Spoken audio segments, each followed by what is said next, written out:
పెట్టుకొని 1,00,000 కోట్ల రూపాయలు దోపిడీ చేశారనే అభియోగాలు ఉన్నటువంటి వ్యక్తి 11 ఛార్జ్ షీట్లలో 16 మాసాలు జైల్లో ఉన్నటువంటి ఒక దొంగని తెలిసి ఓట్లు వేసి అధికారాన్ని ఇవ్వడం ప్రజలు చేసినటువంటి పెద్ద పొరపాటు అని చెప్పి సందర్భంగా తెలియజేస్తున్నాను.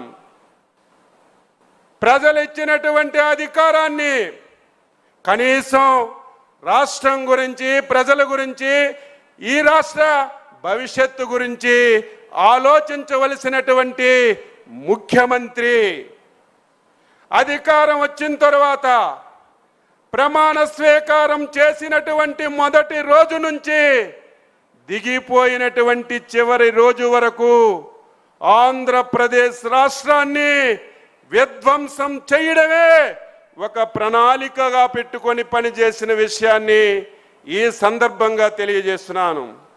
దానికి సజీవ సాక్షులుగా ఆ రోజు శాసనసభలో, శాసనసభ బయట ఆంధ్రప్రదేశ్ రాష్ట్ర తెలుగుదేశం పార్టీ అధ్యక్షులుగా నా కళ్ళతో నేను చూసి అనుభవించానని చెప్పి సందర్భంగా తెలియజేస్తున్నాను.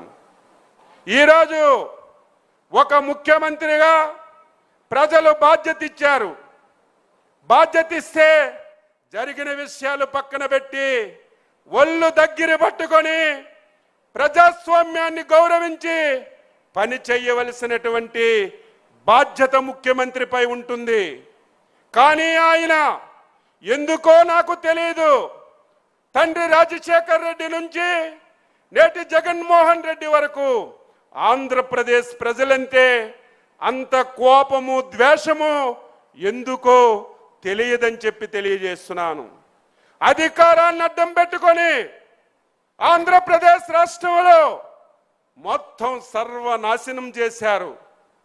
వ్యవస్థలన్నీ చిన్నాభిన్నం చేశారు. ఆర్థికంగా చిన్నాభిన్నం చేశారు. ఈ రాష్ట్రంలో ఎంతో మంది ప్రభుత్వాలు పరిపాలన చేశారు. ఎంతో మంది ముఖ్యమంత్రిగా బాధ్యతలు తీసుకున్నారు. కానీ ఒక దుర్మార్గుడు ఒకే ఆశతో అధికారాన్ని చేపట్టాడు.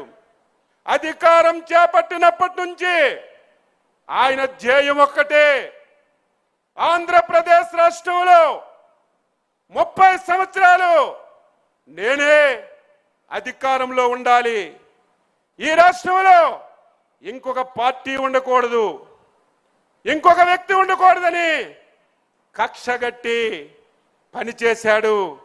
అందులో బాధితులు ప్రధానంగా తెలుగుదేశం పార్టీ అని చెప్పి ఈ సందర్భంగా తెలియజేస్తున్నాను.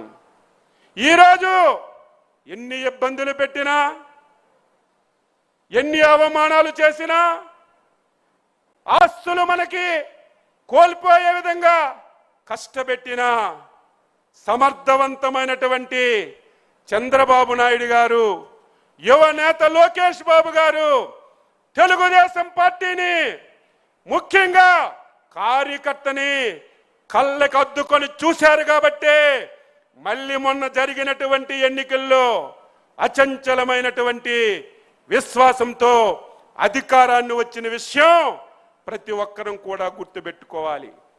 విధ్వంసం అంటే తలుచుకుంటేనే భయమేస్తుంది. మొట్టమొదట చంద్రబాబు నాయుడు గారు ఇంటి పక్కన కళావేదిక, శాసనసభలో ఉన్నాం, అందరము సమావేశమయ్యాం, టీవీలో వార్త చూశాం, కళావేదికని జగన్మోహన్ రెడ్డి కూల్చేస్తున్నాడని చూసిన తర్వాత బాధ, ఆవేదన కలిగింది.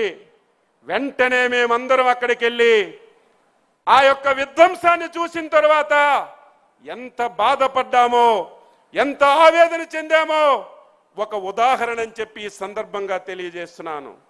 ఆ రోజు నుంచి రాష్ట్రంలో మొత్తం వ్యవస్థలన్నింటినీ చిన్నాభిన్నం చేశారు, ఆర్థికంగా నష్టం చేశారు. మీ అందరికీ తెలుసు, చంద్రబాబు నాయుడు గారితో పోల్చుకుంటాడు ఎప్పుడు. నేను శాసనసభలో చూశాను, ఆయన పోలికంతా చంద్రబాబు నాయుడుతో పోల్చుకుంటారు. నేను శాసనసభలో చెప్పాను, జగన్మోహన్ రెడ్డి చంద్రబాబు నాయుడు గారికి నీకు వ్యత్యాసం ఎంతుందంటే ఈరోజు ఎవ్వరు